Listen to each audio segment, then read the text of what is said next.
மக்களுடைய கோபத்தை இனி மாற்ற முடியாது. ஒரு தடவை மனசு மாறிட்டான், மக்கள் மாறிட்டாங்கன்னா இவருக்கு ஓட்டு போடக்கூடாது ஒரு மனநிலைக்கு வந்துட்டா நீ 5000 கொடுத்தாலும் சரி 50000 கொடுத்தாலும் சரி என்ன கொடுத்தாலும் அவன் மனதை நீ மாற்ற முடியாது. வாங்கிக்குவாங்க. கொடுத்துட்டாரு பெருசா இவரு வீட்டு பணத்தை கொடுத்துட்டாரு, குடு ராஜாவா வாங்கி வச்சுக்கிட்டு குத்துவோம். அது 5000 கொடுத்துட்டாருன்னா நீ யாரும் இது பண்ணுவானா? இது மாதிரி தான் சொன்னார் சந்திரபாபு நாயுடு. அவர் போட்டார், நான் 10,000 15,000 சொன்னார், போட்டார் 10,000 நினைக்கிறேன். 10,000 வாங்கிச்சிங்க மக்கள். ஒன்னு ஜெகன்மோகன் ரெட்டி சொன்னார், நான் 5,000 தரேன்னு சொன்னார். இவன் 10,000 வந்து போச்சு. அடுத்தது 5,000 இவர் ஜெயிச்சா இவர் 5,000 போட்டு ஜெகன்மோகன் ரெட்டி ஜெயிக்க வச்சிட்டோம். இது அதனால நீங்க இதெல்லாம் பார்த்து எதையும் சோறு கிடையாது. ஏன் உங்க ஏரியாலே உங்களுக்கு தெரியும், நம்மளை விட மகளிருங்க இன்னும் தெளிவா இருக்கிறாங்க. நம்மளை விட ஆண்களை விட மகளிர் தெளிவா இருக்கிறாங்க.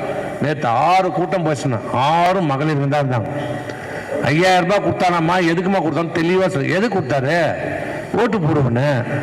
யார் ஓட்டு? எங்க பணம் தானே, தெளிவா சொல்றாங்க. ஆனா அவங்க கேட்கறது எல்லாம் என்ன தெரியுமா கேட்கறாங்க? எங்களுக்கு காசுலாம் வேணாம், அந்த தங்கத்தை மட்டும் கொடுக்கணும். யார் தப்பு? இந்த ஆட்சி. தங்கத்தை பறிச்சது யாரு? இந்த ஆட்சி.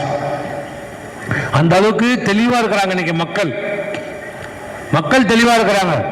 நம்ம தெளிவா இருங்க. நீங்க எல்லாம் கொஞ்சம் அங்க எங்கேயா சந்தேகம் இருந்ததுன்னா எல்லாத்தையும் விளக்கிடுங்க.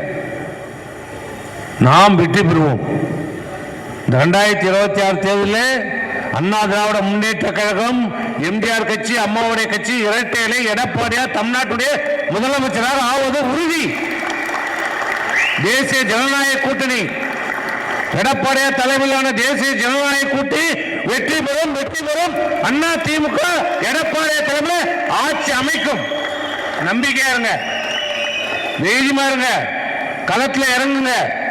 நீங்க மட்டும் இல்ல, நீங்க ஒரு ஆள் வந்தீங்கன்னா, ஒரு இளைஞர் வந்தா அவர் பின்னாடி 5 பேர் 10 பேர் உங்க நண்பர்கள், உங்க உறவினர்கள் எல்லோரையும் கொண்டாங்க, இயக்கத்துக்கு கொண்டாங்க.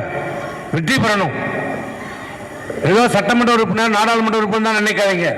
பல்வேறு பொறுப்புகள் இருக்குது. ஆட்சிக்கு வந்தா உள்ளாட்சி தேர்தல், கூட்டுறவுத்துறை, பல்வேறு துறையில் வாரியத்தில் பல்வேறு பொறுப்புகள் இருக்கிறது. கண்டிப்பாக இந்த முறை எடப்பாடியார் தலைமையில் ஆட்சி அமைந்த பிறகு இளைஞர்களாகிய இளம் வீரங்கனைகளாகிய உங்களுக்கு உரிய அங்கீகாரம், உரிய பொறுப்புகள் கண்டிப்பாக உங்களுக்கு வழங்கும். அதற்கு நான் பொறுப்பு.